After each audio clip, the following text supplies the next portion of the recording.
इस कार्यक्रम के पुण्यार्चक हैं श्री वर्धमान श्वेतांबर स्थानकवासी जैन श्रावक संघ ट्रस्ट, उपाध्याय प्रवर प्रवीण ऋषि चातुर्मास समिति। भगवान महावीर का तीर्थ स्थापन होने के बाद भी भगवान पार्श्वनाथ का शासन, और उस समय केशी श्रमण 4 ज्ञान के धारी है, लेकिन फिर भी परमात्मा प्रभु महावीर ने भगवान पार्श्वनाथ के शासन में दीक्षा।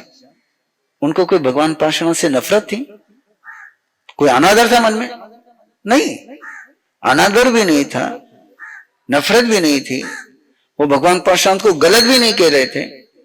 जब केवल ज्ञान हो तो उन्होंने वही कहा ना कि जो पुराने तीर्थंकर है उन्होंने जो कहा वही मैं कह रहा हूं, सारे वही कहते आए, लेकिन अंतर कहां आया? केवल प्रेजेंटेशन में अंतर आया, व्यवस्था में अंतर आया, समाधान देने का तरीका जुदा बन गया, और तभी चल पाया ना। और इसलिए जो समझदार थे भगवान पार्श्वनाथ के शासन में, केशी श्रमण के साथ इंद्रभूति गौतम की चर्चा बहुत बाद में होती है, और वो चर्चा होने के बाद भी कोई सारे भगवान पार्श्वनाथ के सारे साधु भगवान महावीर के साधना दीक्षा संघ में आए, ऐसा नहीं है। कुछ साधु फिर भी रहे थे,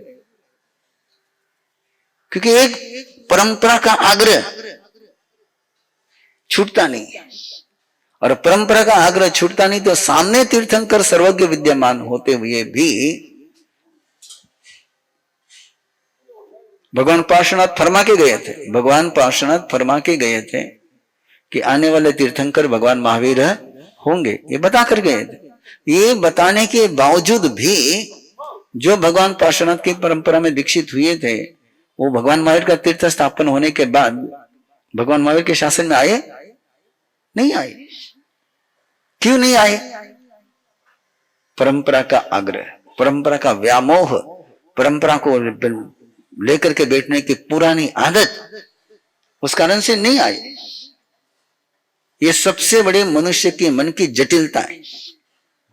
इतना क्लियर सत्य सामने होने के बावजूद भी सारे नहीं जुड़ पाए।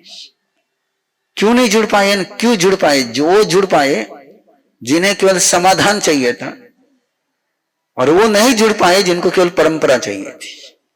जो परंपरा के साथ रहना चाहते थे वो भगवान महावीर के साथ नहीं जुड़े, और जिनको केवल समाधान चाहिए था वो जुड़ गए, आराम से जुड़ गए।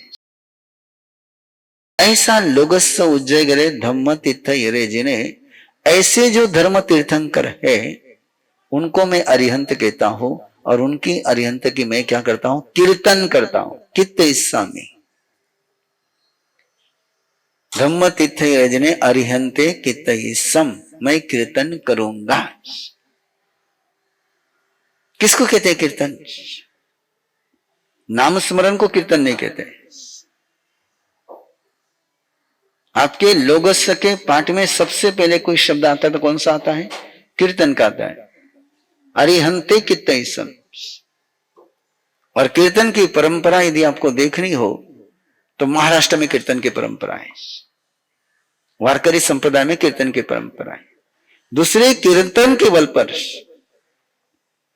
श्रील प्रभुपाद ने, भक्ति वेदांत ने हरे राम हरे कृष्ण हरे राम हरे कृष्ण हरे राम हरे कृष्ण का ऐसे कृष्ण के कीर्तन करा, ऐसा कृष्ण का कीर्तन करा कि पूरा वेस्टर्न वर्ल्ड उनके पीछे पागल हो गए। कितने क्रिश्चियन पादरी उनके साथ जुड़ करके हिंदू बन गए। वो कीर्तन है, अरिहंते कित्तईसम। और किन का कीर्तन करूंगा मैं? 24 केवली, 24 तीर्थंकर के जो सर्वज्ञ है उनका मैं कीर्तन करूंगा। अरिहंत का भी कीर्तन करूंगा और 24 तीर्थंकरों का भी कीर्तन करूंगा।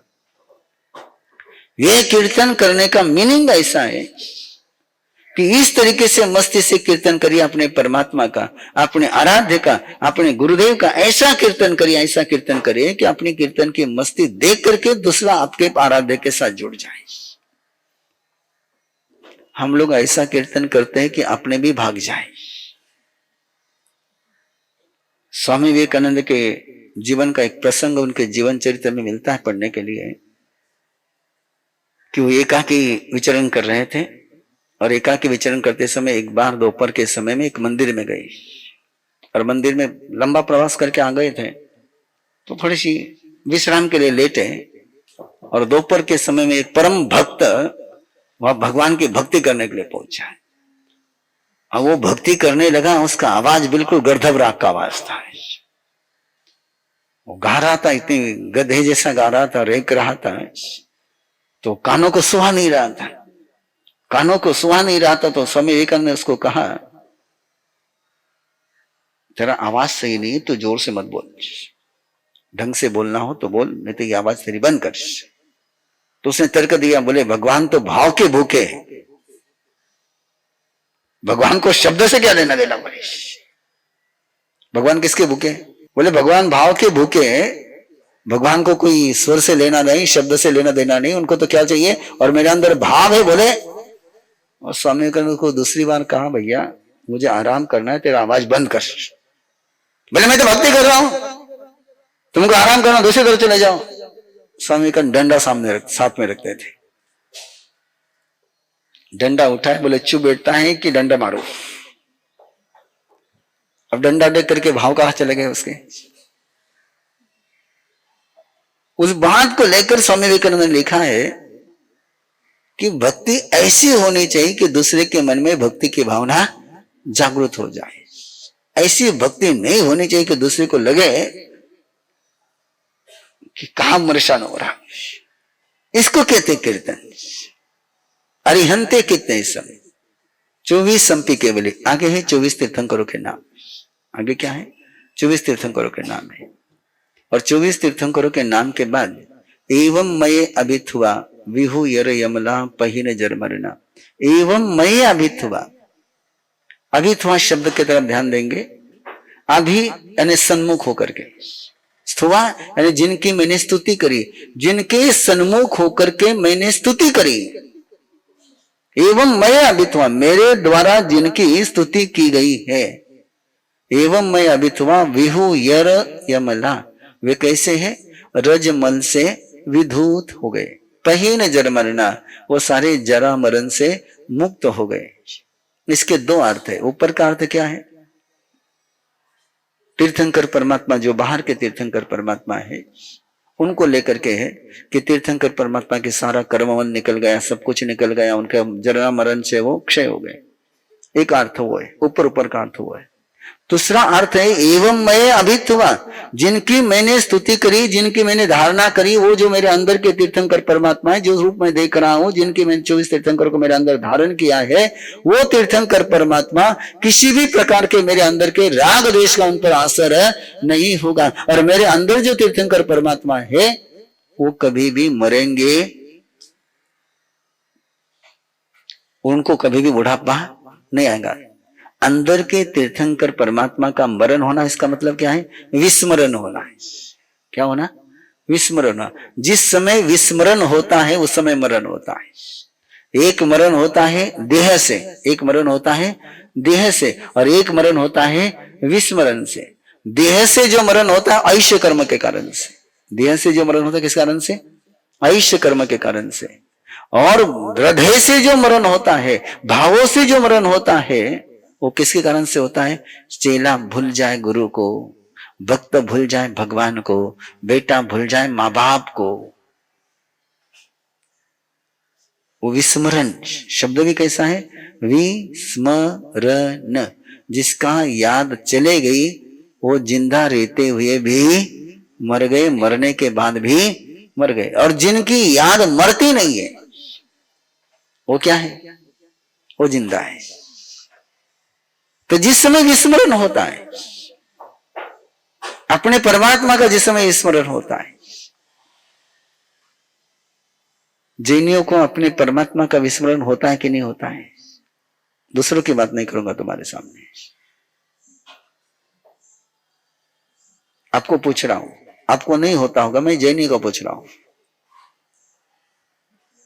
हाँ?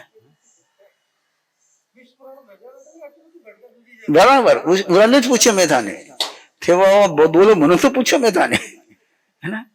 तो ये जो अपने परमात्मा को भूल जाते हैं वो परमात्मा को कहां पहुंचाते हैं? मरण में पहुंच जाते हैं।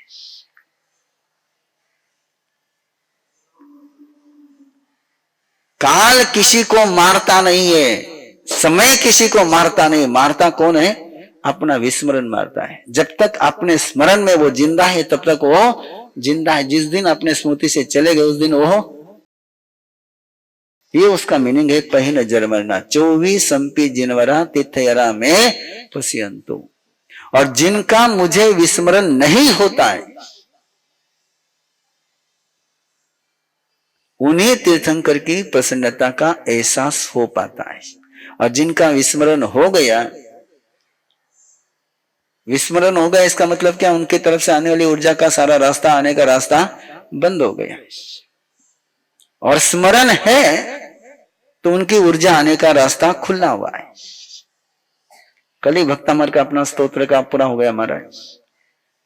आचार्य मानतुम के पास तीर्थंकर की शक्ति आ सकती है तो अपने पास क्यों नहीं आ सकती?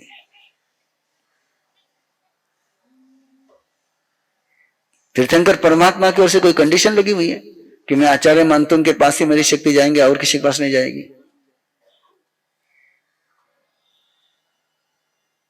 किसकी ओर से ये कंडीशन?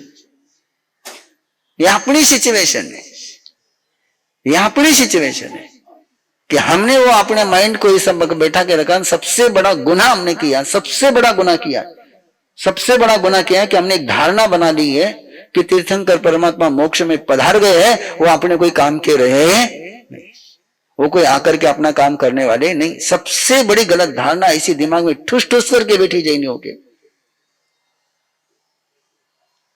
बैठी है। दूसरी धारणा क्या बैठी हुई है कि तीर्थंकर तो राग भी नहीं करें, द्वेष भी नहीं करें, तो वे कोई प्रशंसा करने से खुश नहीं हुई ला, गाली देवन से नाराज नहीं हुई ला, तो वे किस्सा हो चुका है, राग द्वेष से परे हो चुके। इसलिए उनकी स्तुति करने से कोई मिलने वाला, क्या मजेदार लोग, क्या क्या तर्क करे देखिए ना। और इन सारे तर्कों के कारण से जैनियों को इधर उधर भटकने के रास्ते खुले हो गए, वो टोटली खुले हो गए। और इसके बीच में जब ये कार्यक्रम चलाते हैं, और आज देखिए अभी पेरेंटिंग का शिविर हुआ था, उसमें वो DMT टेस्ट होती है ना बच्चों की, डायमेटिकल ट्रीटमेंट टेस्ट कराते हैं फिंगरप्रिंट के आधार पर। आरंभ गर्भ संस्कार के एक बच्चे की वो कराई गई, तो बता रही थी पुणे से आई हुई टीचर, आज तक मैंने 500 बच्चों की टेस्ट कराई, बोले आज तक मैंने 500 बच्चों की टेस्ट कराई है, उन 500 बच्चों की जैसी टेस्ट नहीं, ऐसी इतनी सुपर टेस्ट आई, बोले इतनी सुपर टेस्ट आई है। अब भविष्य जाने क्या होगा, लेकिन वो जो मेरे पास बोलकर गई उसके माँ बाप को उसने कहा या तो ये महात्मा गांधी के अगला व्यक्ति बनेगा या ओसामा बिन लादेन बनेगा। अब ये डिपेंड है माँ बाप पर। जो वहां से रिपोर्ट जो आई, वहां से जो चेकिंग करके उसके फिंगरप्रिंट के आधार पर कि इसमें इतनी क्षमता है, बोले कि इतनी क्षमता वाला बच्चा बहुत रेयर होता है। तो किसके कारण से मैं उनको कहता था, माताओं को कहता हूं कि आरंभ गर्भ संस्कार में जो नमोतुनम का पाठ दिया गया, नमोतुनम का पाठ दिया, वहां पर आपको आश्चर्य लगेगा, पूरे गर्भ संस्कार के साधना में केवल नमोतुनम का पाठ है, केवल नमोतुनम की आराधना है। और उनको कहा गया कि तुम नमोतुनम की आराधना करोगे, तुम तीर्थंकर का ध्यान करोगे तो तुम्हारे बच्चों के पास तीर्थंकर की सारी प्रिंट, पूरी शक्ति का स्रोत पहुंच जाएगा। ध्यान करवाते हैं उनसे। और उसके परिणाम में तो खुल करके कहता हूं कि आरंभ गर्भ संस्कार के रिजल्ट समाज के समाने के लिए कम से कम 20 साल चाहिए। 20 साल के बाद पता पड़ेगा कि क्या आरंभ गर्भ संस्कार की फलश्रुति है। अभी तक केवल माँ बाप को समाधान है। तो किसके आधार पर? पहिन जरमरना 24 संपी जिनवरा तिथेरा में पश्यंतो। अगला पाठ देखिए, कित्तीय वंदीय महिया। कितने शब्द हैं? 3 शब्द। कित्तीय वंदीय महिया। पहले कीर्तन करूंगा, फिर वंदन करूंगा और फिर अर्चना करूंगा। वंदन करने के पहले जब कीर्तन होता है तब वंदन में गहराई आती है। बिना कीर्तन करे जब वंदन होता है तो उस वंदन में गहराई नहीं आती है। किसी के विषय में मन में अहो भाव आ जाए, किसी के सारे कर्तृत्व को लेकर के मन में एक भक्ति का भाव जागृत हो जाए और उसके बाद अपन मत्था झुकाए, तो उस मत्था झुकाने में कैसी मजा आती है। और बिना उसके कर्तृत्व को जाने, बिना उसकी श्रेष्ठता को जाने, लाइन में आईने वंदना कर ली, उन वंदना क्रम सुख सत्ता पूछ ली, आगे निकल गए। तो लोगोस्य का पाठ है आपके सामने, मैं लोगोस्य के पाठ की बात कर रहा हूं, दूसरी कोई नहीं। कित्तीय वंदीय महिला, पहले क्या करना चाहिए? कीर्तन करना चाहिए, बाद में वंदन, और बाद में अर्चना, बाद में सेवा, बाद में आराधना। कित्तीय वंदीय मैया जे लोगस्य उत्तमा सिद्धा, जो लोगों में श्रेष्ठतम सिद्ध है। उत्तमा सिद्ध शब्द लगाया है कि जो श्रेष्ठतम सिद्ध है, बाकी सारे सामान्य सिद्ध है। तीर्थंकर के अलावा जो भी सिद्ध हो कैसे हैं? और तीर्थंकर कैसे हैं? उत्तम सिद्ध है, उत्तमा सिद्धा। कित्तीय वंदीय मैया जे लोगस्य उत्तमा सिद्धा, आरोग्य बोहि लाभम समाहि वरम उत्तमम दिन। तो ये तीन बातें होगी तब जाकर के आरोग्य, बोधि और समाधि का लाभ होगा। कित्तीय वंदीय मैया जे लोगस्य उत्तमा सिद्धा, आरोग्य बोहि लाभम समाहि वर मुत्तमम दिन्तु। आरोग्य, तन का आरोग्य, मन का आरोग्य, चेतना का आरोग्य, बोधि समझदारी। पैसा दिया और पैसा यूज करने की अक्ल नहीं हो, मजा आएगी ना। हाथ में AK-47 पकड़ा दी और चलाने की ट्रेनिंग नहीं है, मजा आएगी ना। सामने वाला कोई समझदार आएगा तो उसके हाथ से छीनकर उसी पर बरसाएगा। तो बोधि, समझ होनी चाहिए। जैनियों के पास नवकार मंत्र है, जैनियों के पास लोगस है, जैनियों के पास नमोत्थनम है, जैनियों के पास बहुत कुछ है, लेकिन जैनियों को उसकी समझ और समझ नहीं, इसलिए उसका उपयोग नहीं होता। समझ से उपयोग होता है। इस कार्यक्रम के पुण्यार्चक हैं श्री वर्धमान श्वेतांबर स्थानकवासी जैन श्रावक संघ ट्रस्ट, उपाध्याय प्रवर प्रवीण ऋषि चातुर्मास समिति, महावीर भवन इंदौर।